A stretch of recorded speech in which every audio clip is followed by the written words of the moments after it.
नमस्कार मित्रों, मैं पवन कोचिंग क्लासेस से पवन सर आज आप लोगों के समक्ष हजारी प्रसाद के उपन्यासों का विश्लेषण लेकर आया हुआ हूँ।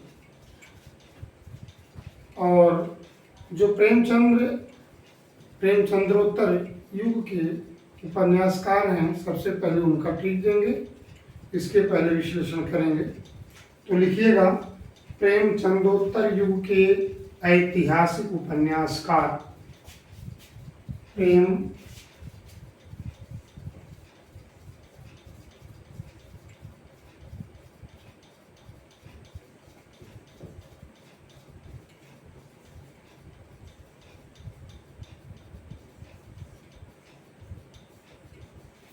युग के ऐतिहासिक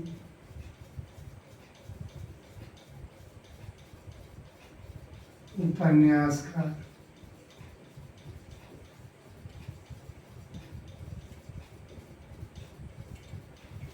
प्रेमचंदोत्तर युग के ऐतिहासिक उपन्यासकारों का ट्रिक है मित्रों, जिसका ट्रिक है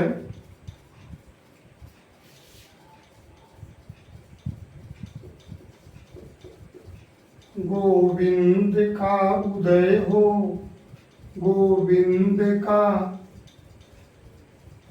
उदय हो। मैंने इस ट्रिक को बनाया है, गोविंद का उदय हो, विष्णु रामेश्वर, विष्णु रामेश्वर, विष्णु रामेश्वर लक्ष्मी ने देखा, लक्ष्मी ने देखा।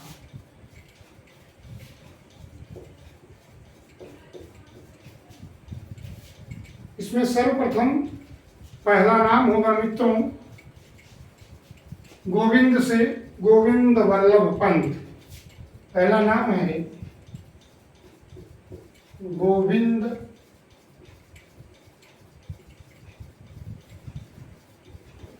वल्लभ पंत। मित्रों, गोविंद वल्लभ पंत का जन्म 1887 में, 1887 में इनका जन्म था और इनका मृत्यु 1967 ईस्वी में हुआ था मित्रों। 1967 ईस्वी में इनका मृत्यु। गोविंद वल्लभ पंत प्रेमचंद्रोत्तर युग के उपन्यासकार माने जाते हैं, ऐतिहासिक उपन्यासकार हैं लोग। इसके बाद दूसरा नाम होगा उदय शंकर भट्ट। उदय शंकर भट्ट। मित्रों, उदय शंकर का जन्म 1898 ईस्वी में, 1898 ईस्वी में, और इनका मृत्यु 1966 ईस्वी में हुआ था। 1966 ईस्वी में इनका मृत्यु हुआ। और तीसरा नाम होगा हो से हजारी प्रसाद द्विवेदी। ध्यान दें मित्रों, अगला नाम है हजारी प्रसाद द्विवेदी। हजारी प्रसाद द्विवेदी। हजारी प्रसाद द्विवेदी का जन्म 1907 में हुआ था, 1907 में। और इनका मृत्यु मित्रों 1979 ईस्वी में हुआ था। अगला नाम होगा मित्रों, यहाँ विष्णु प्रभाकर, ये साइलेंट है, विष्णु से विष्णु प्रभाकर।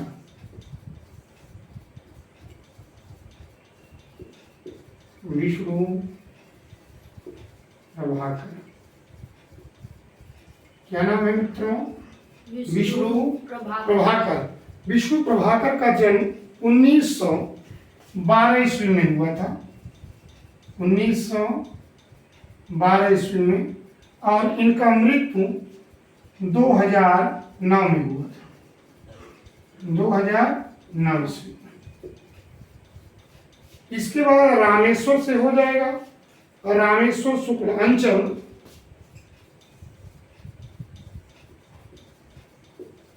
रामेश्वर शुक्ल अंचल। मित्रों, बात ये आती है कि रामेश्वर शुक्ल अंचल का जन्म कब हुआ था। तो इनका जन्म 1915 ईस्वी में हुआ था, और इनका मृत्यु दोस्तों 1995 में हुआ था, 1995 ईस्वी में। अगला नाम होगा दोस्तों लक्ष्मी से, लक्ष्मी नारायण लाल।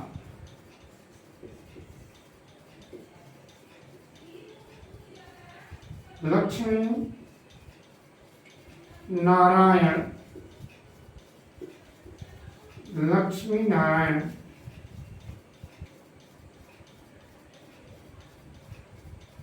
लाल। दोस्तों, अभी बात आती है कि लक्ष्मी नारायण का मृत्यु कब हुआ था। ध्यान दीजिएगा दोस्तों, लक्ष्मी नारायण का जन्म पहले, मृत्यु तो इनका 1987 में हुआ था, लेकिन जन्म इनका 1927 में। लक्ष्मी नारायण लाल का जन्म मित्रों कब हुआ था? 1927 ईस्वी में। ध्यान देना, 1927 ईस्वी में, और मृत्यु इनका 1987 ईस्वी में हुआ। ये अभी ये सीरियल से है मित्रों, ये नेट में बहुत ज्यादा पूछा जाता है, पीजीटी में पूछा जाता है, पीजीटी में पूछा जाता है। अतः मित्रों, अब इनका हम विश्लेषण करना शुरू करेंगे, एक एक विश्लेषण करेंगे। सबसे पहले हम लेंगे हजारी प्रसाद द्विवेदी जी को। किसका व्याख्या करेंगे? हजारी प्रसाद द्विवेदी जी। करवाना मित्रों सभी का व्याख्या है, लेकिन जो ज्यादा चर्चित बहुत अधिक आते हैं, सबसे पहले उनका व्याख्या करवाएंगे, इसके बाद क्रमबद्ध सबका। तो हजारी प्रसाद द्विवेदी, अब देखिए मित्रों आगे,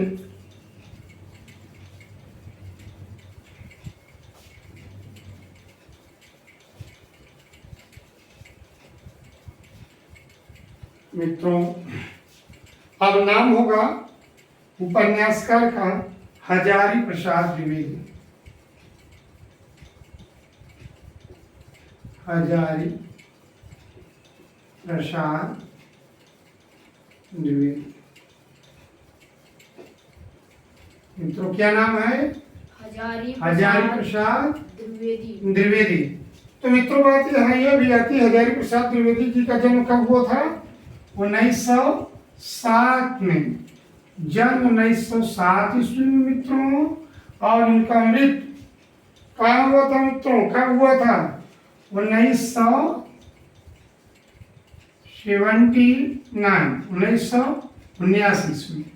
ध्यान देना, ये जन्म का समय है ऊपर वाला मित्रों, और नीचे हुए मृत्यु का समय। किसके? हजारी प्रसाद द्विवेदी का। मित्रों याद रखना, जन्म सहित याद रखना, बहुत ज्यादा ये पूछा जाता है, इसलिए इसका विश्लेषण मैं कर रहा हूं आपके समक्ष। तो पहला, हजारी प्रसाद द्विवेदी का जन्म पूरा लिखिएगा 10 अगस्त। कब हुआ था? 10 अगस्त। ध्यान देना मित्रों, हजारी प्रसाद द्विवेदी जी का जन्म 10 अगस्त 1907 को, 10 अगस्त 1907 ईस्वी में किस स्थान पर हुआ था? जिला बलिया। ध्यान देना, जिला बलिया। कहाँ हुआ था मित्रों? जिला बलिया के थे, जिला बलिया, और गांव का नाम था छपरा। इनके गांव का क्या नाम था मित्रों? छपरा। ध्यान देना, छपरा, वही छपारम से आए थे। कहाँ से आए थे? छपरा से। तो भैया जिला बलिया जिला और छपारा नामक गांव में हजारी प्रसाद द्विवेदी का जन्म हुआ, जो कि बहुत चर्चित हुए। तो बलिया की भूमि में हजारी प्रसाद को जन्मा था। तो भाई अब यहाँ देखो, बलिया जिला छपरा की भूमि। अब यहाँ विशेषता ये है, इनका निधन कब हुआ था? तो ध्यान देना, इनका निधन 19 मई को, लिख देते हैं निधन 19 मई 1979, अर्थात दोस्तों निधन इनका जब हुआ था 19 मई था और 1979 में इनका निधन हुआ था। किसका? हजारी प्रसाद द्विवेदी जी का। मित्रों याद रखना, बहुत अधिक याद है। अब यहाँ बात ये आती है, हजारी प्रसाद ने कौन सा उपन्यास लिखा, क्या क्या लिखा, उसी का विश्लेषण करने आज हम आपके समक्ष प्रस्तुत हुए हैं। हजारी प्रसाद द्विवेदी का उपन्यास। तो भाई इनका मिटा देते हैं दोस्तों ये। तो आगे चलते हैं अब। हजारी प्रसाद, इसको मिटाते हैं दोस्तों। हजारी प्रसाद द्विवेदी के उपन्यास काटी। तो यहां ध्यान दो, हजारी प्रसाद द्विवेदी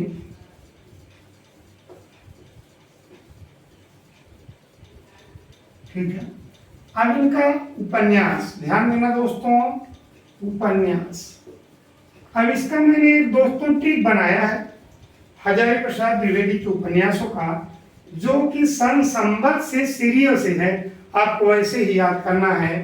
तो हमारा ट्रिक है, बच्चा बच्चा पूना चलोगे, बच्चा पूना, हाँ दोस्तों बोलो, बच्चा पूना चलोगे, आसानी से याद हो जाएगा। बच्चा पूना चलोगे किसका ट्रिक है? हजारी प्रसाद द्विवेदी का। कौन बच्चा नहीं चाहेगा कि हम पूना न चले? तो भाई सब चलेंगे ना। तो ध्यान दो दोस्तों, अब ये बच्चा पूना चलोगे वैसे है, ध्यान देना, बाण भट्ट की, बाण भट्ट की आत्म कथा।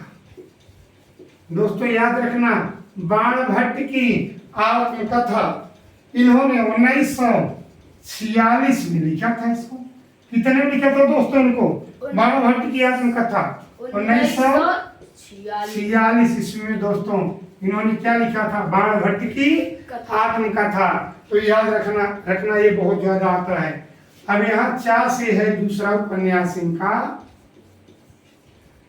चारुचंद्र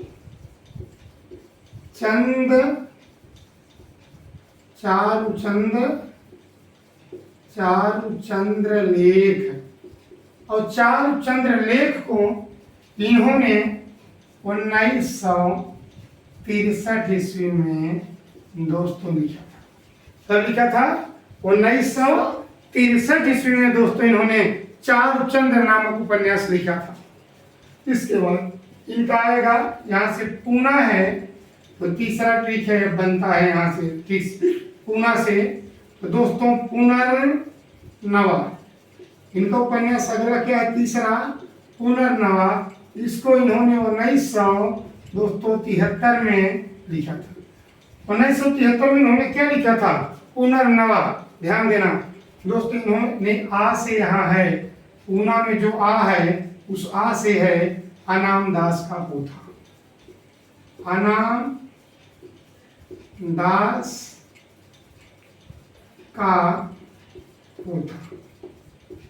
क्या है दोस्तों? अनाम दास का पोथा।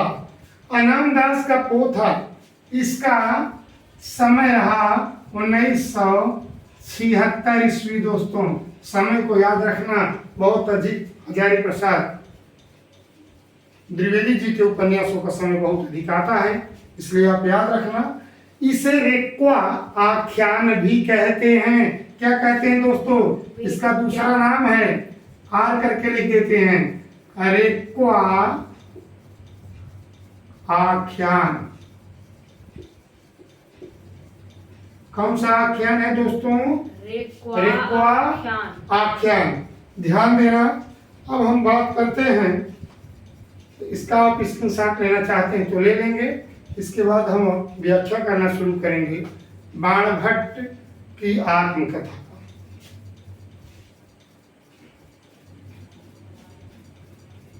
तो दोस्तों इसको मिटाते हैं। अब हम व्याख्या करेंगे बाणभट्ट की आत्मकथा का। सबसे पहले बाणभट्ट की, अब ये आत्मकथा है दोस्तों, है तो उपन्यास, लेकिन किस शैली में लिखा गया है दोस्तों? ये मित्रों किस शैली में है? आत्मकथा शैली में ये लिखा गया है। किस शैली में? आत्मकथा शैली में, अर्थात किसी की कथा इसमें दर्शाई गई है। तो यहाँ देखो पॉइंट नंबर 1 बनता है आत्म कथा शैली में,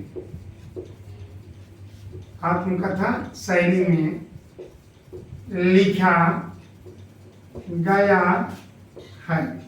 किस शैली में लिखा गया है दोस्तों? आत्मकथा शैली।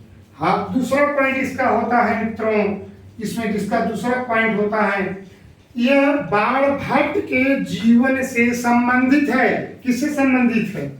ध्यान दें, यह बाणभट्ट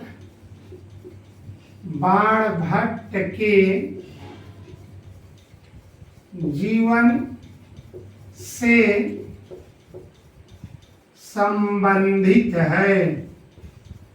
बाणभट्ट के जीवन से दोस्तों संबंधित है। अगला इसका, इसमें तीसरा महत्वपूर्ण इसका पॉइंट रहा मित्रों, इसमें प्रेम के उदात्त पक्ष का वर्णन है। उदात्त प्रेम का इसमें चित्रण किया गया है। किस प्रेम का चित्रण है मित्रों? उदात्त प्रेम। ध्यान देना, तीसरा पॉइंट इसका है, इसमें उदात्त प्रेम का चित्रण है। किस प्रेम का चित्रण है मित्रों? उदात्त प्रेम का चित्रण किया गया। उदात्त प्रेम मतलब, उदात्त का अर्थ है जिसमें वासना न हो। उदात्त का क्या अर्थ होता है? जिसमें वासना न हो, वासना रहित, अर्थात प्रेम की पराकाष्ठा प्रायः वासना हुआ करती है, लेकिन इसमें उदात्त का अर्थ है जो है कि वासना कोई इसमें नहीं थी, वासना को परे हटकर, जिसे आप एक प्रकार से निश्चल प्रेम कह सकते हैं। तो मित्रों इसके विषय में आप समझ रहे हैं। अब आगे चलते हैं। बाणभट्ट का आधुनिक मानवतावादी दृष्टिकोण इसमें प्रस्तुत किया गया है। ध्यान दें, चौथा पॉइंट, बाणभट्ट की आधुनिकता, बाणभट्ट की आधुनिकता, ध्यान देना, आधुनिकता नहीं, आधुनिक मानवतावादी दृष्टिकोण चित्रित है। आधुनिक मानवतावादी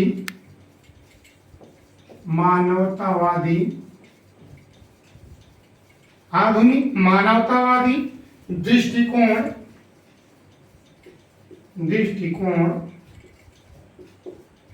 चित्रित है।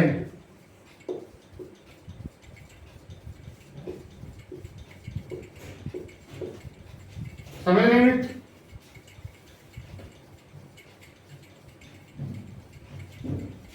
अब यहां देखते हैं दोस्तों, इसके प्रमुख पात्र कौन कौन से हैं। मिटा दें इसको, आगे लिखते हैं बाणभट्ट की आत्मकथा के प्रमुख पात्र कौन कौन से हैं। तो मित्रों आगे है अब बाणभट्ट की आत्मकथा उपन्यास के प्रमुख पात्र।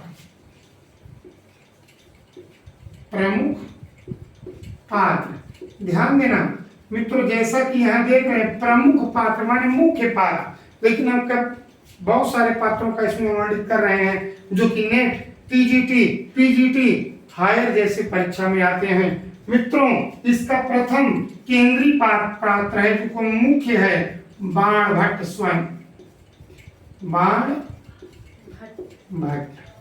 कौन पात्र है इसका? बाणभट्ट, जो इस उपन्यास का नायक है मित्रों। बाणभट्ट क्या है? इस उपन्यास का नायक है। अब आप जान रहे हैं इसकी प्रेमिका, सेकंड पार्ट, बाणभट्ट की प्रेमिका एक थी उसमें, जिसका नाम था निपुणिका। क्या नाम था मित्रों? निपुणिका।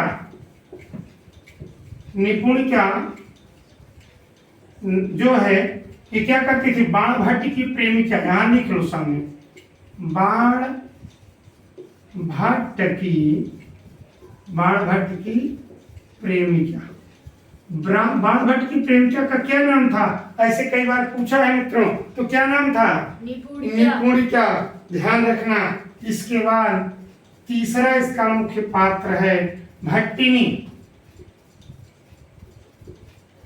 क्या नाम था भैया? भट्टिनी। ध्यान देना, भट्टिनी। इसका दूसरा नाम था भट्टिनी का। भट्टिनी को एक नाम से और जाना जाता था, जिसका नाम था चंद्रदधीति। ध्यान देना, इसका नाम था चंद्रदधीति।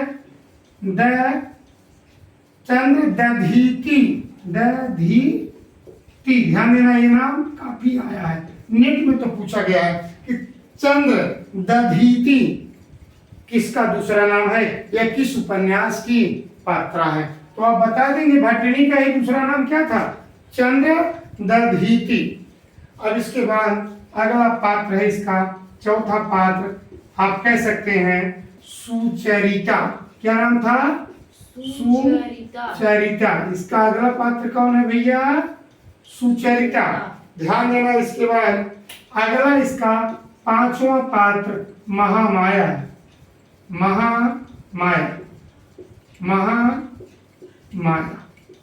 दोस्तों अगला पात्र कौन हुआ? महामाया। और अगला ध्यान दो, इसको मिटाते हैं, जगह का अभाव है। अगला पात्र महामाया तक हो गया है। इसके बाद अघोर भैरव, जो इसका छठा पात्र है। अघोर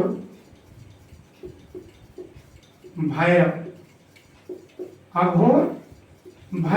इसका छठवां पात्र है। और इसका सातवां पात्र है वीरति। ध्यान देना, वीरति जो वज्र इसका पात्र है, वीरति वज्र। दोस्तों ध्यान रखना। इसके बाद इसका आठवां पात्र है तुवर मिलिंद। क्या नाम था? तुवर मिलिंद मित्रों। ध्यान देना, ये आठवां पात्र है तुवर मिलिंद। ये किस उपन्यास के सब पात्र हैं? बाणभट्ट की आत्मकथा। तो मित्रों बाणभट्ट की आत्मकथा का व्याख्या मैंने आपके समक्ष किया है। अतः मित्रों आप इसका स्क्रीनशॉट लेना चाहते हैं तो ले लेंगे। अब हम अगले उपन्यास के विषय में चर्चा करेंगे। मिटाते हैं इसको। अगला उपन्यास इनका आता है मित्रों, बच्चा चा से हो जाएगा चारुचंद्र लेख। अब अगला उपन्यास इनका चारुचंद्र लेख। चारुचंद्र लेख, जैसा कि इसमें जानते हैं, चारुचंद्र भारत के 12वीं से 13वीं शताब्दी की संस्कृति का चित्रण है। इसमें क्या है मित्रों? ध्यान दीजिएगा, कब लिखा गया था ये? 1900।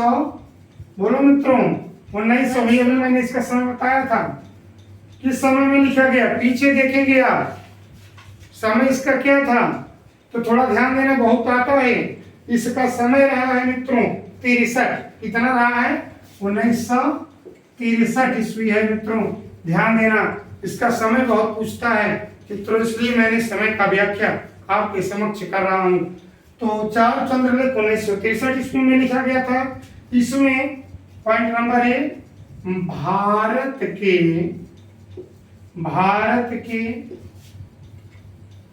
12वीं 13वीं, ध्यान देना, 12वीं शताब्दी 13वीं शताब्दी के 13वीं शताब्दी शताब्दी की संस्कृत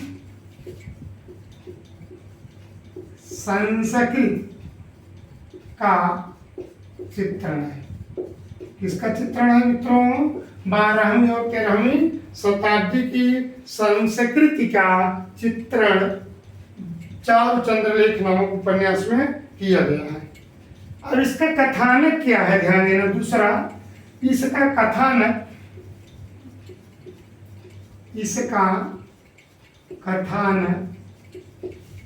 ध्यान देना मित्रों, इसका कथानक उज्जैनी के राजा,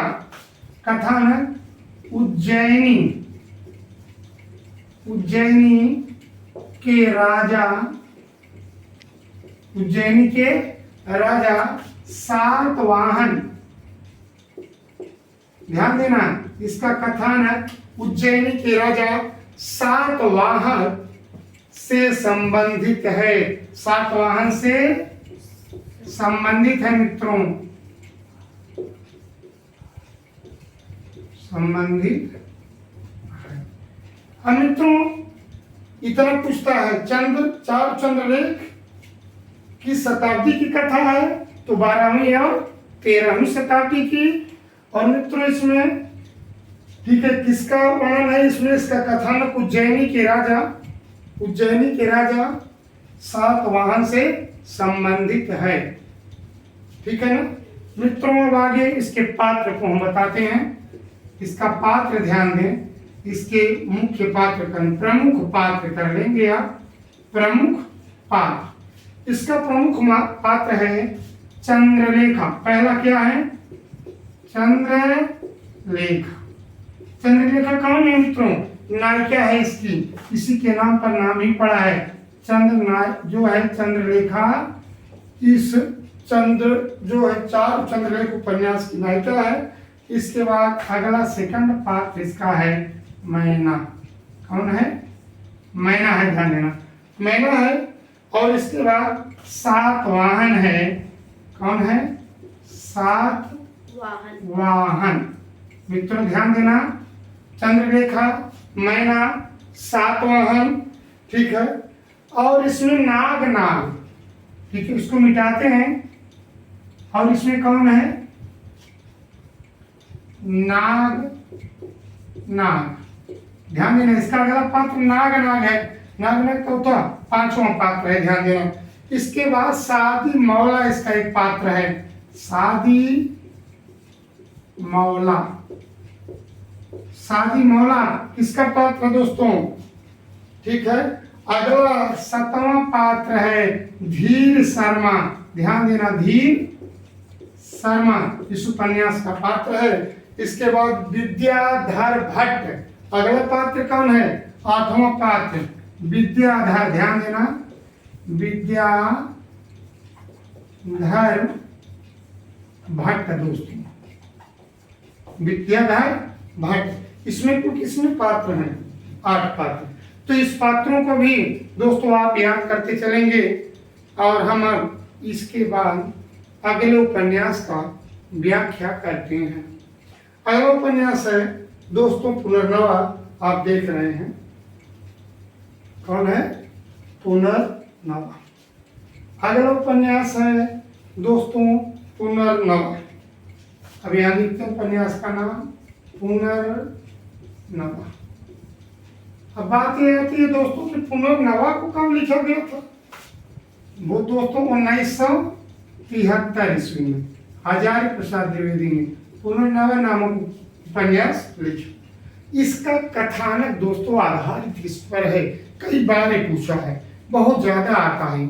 इसका कथानक मृच्छकटिकम पर आधारित है। ध्यान देना, मृच्छकटिकम, और इसको लोरिकायन कथा पर आधारित होने के कारण मृच्छकटिकम या लोरिकायन कथा भी कहते हैं। तो यहाँ देखिए, मृच्छकटिकम पर आधारित है, यह लोरिकायन पर आधारित है। मृच्छकटिकम लोरिकायन लिखिए। पॉइंट नंबर 1 ध्यान दीजिएगा, कथानक पुनर्नवा का कथानक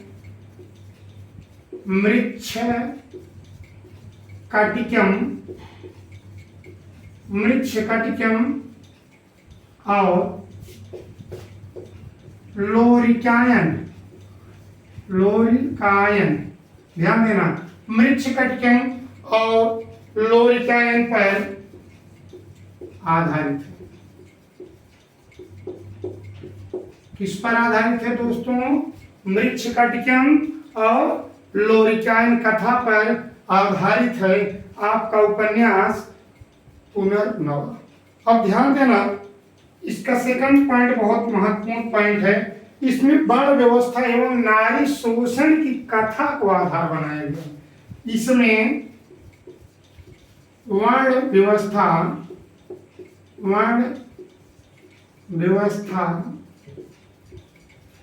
एवं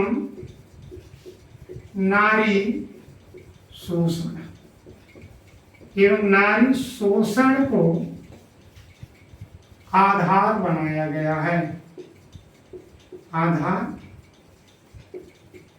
बनाया गया, मतलब किसका वर्णन है मित्रों?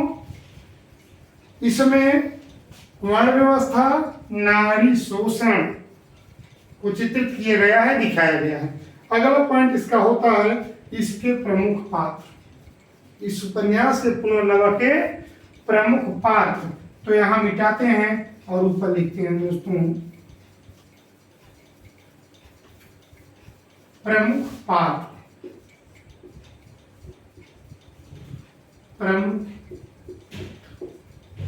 पुनर्नवा के जो प्रमुख पात्र हैं कुछ इस प्रकार हैं मित्रों।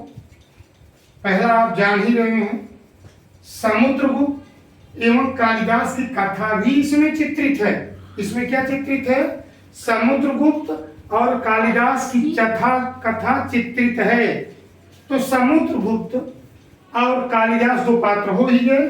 पहला पात्र कौन है? समुद्रगुप्त।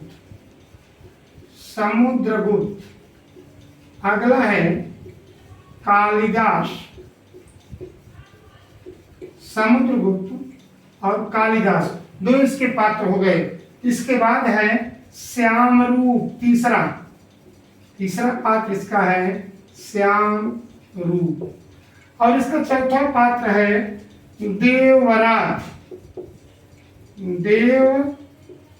है मित्रों इसका अगला पात्र देवरात। और अगला पात्र है इसका मंजुला। अगला पात्र कौन है?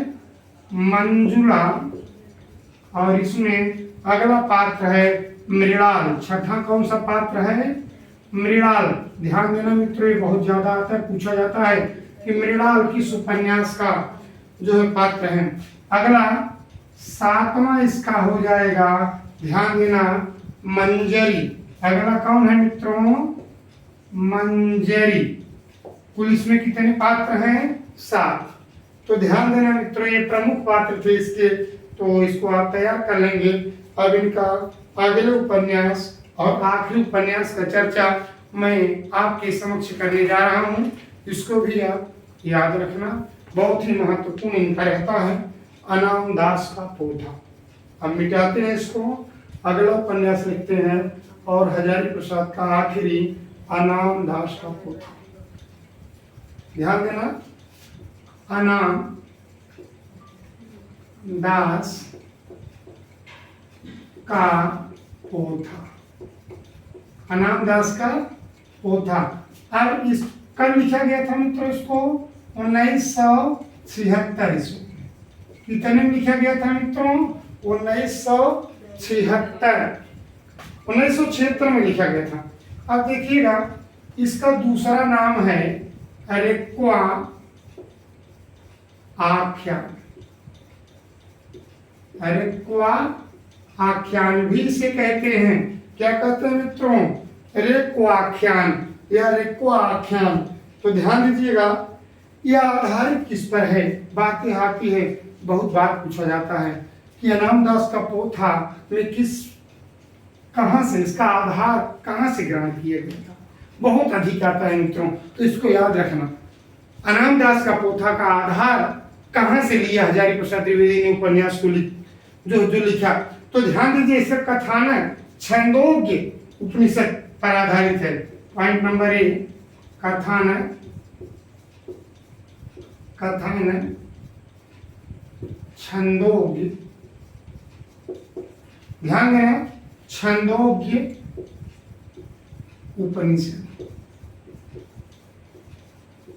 छंदोग्य उपनिषद है इसका कथन का आधार। एवं छंदोग्य उपनिषद के साथ साथ बृहदारण्यक है, उसमें क्या है, बृहदारण्यक। ध्यान देना दोस्तों, उपनिषदों पर आधारित है। किस पर आधारित है? उपनिषदों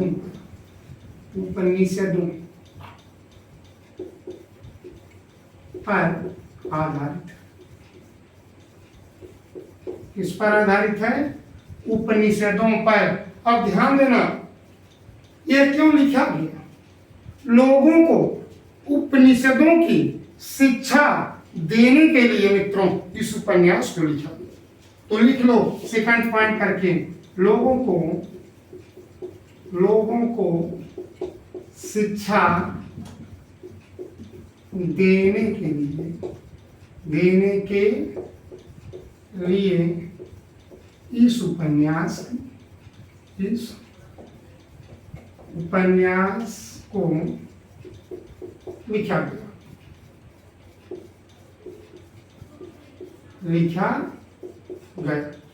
अब यहां मित्र इसमें इसको रेकोआख्यान क्या क्यों कहते हैं? रेकोआख्यान आखिर क्यों कहा जाता है? तो ध्यान दीजिएगा, इसमें रेक और मुनि के त्याग और समर्पण का वर्णन है। तीसरा पॉइंट, इसमें रेक व मुनि की त्याग एवं समर्पण का वर्णन है। समर्पण का वर्णन है। मित्रों इतना आप जानो। अब हम इसके प्रमुख पात्रों को दर्शाते हैं आपके समझ कि इसमें कौन कौन से पात्र हैं मित्रों। तो मिटा दें इसको, आप स्क्रीनशॉट खींचना हो तो आप ले सकते हैं इसका। तो आगे मिटाते हैं, इसके प्रमुख पात्र को लिखते हैं।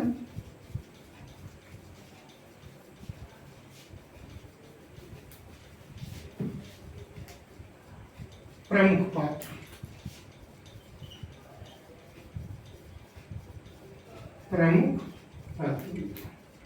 अब इसके प्रमुख पात्र कौन है ये आप लिख लीजिए। नंबर 1, इसका प्रमुख पात्र है तपस्वी। इसमें क्या रहता है? तपस्वी। इसका प्रमुख पात्र है तपस्वी। इसका सेकंड पात्र है रेक या राय को मुनि। ध्यान देना, कौन थे अगला? रैक मुनि। और रैक मुनि के पुत्र थे। किसके पुत्र थे? रिपु के पुत्र। अब यहां अगला है रैक। इसका क्या है? नायक। रैक इस उपन्यास का क्या है भैया? नायक है। अगला है तीसरा जाबात। अगला जाबात है। और चौथा है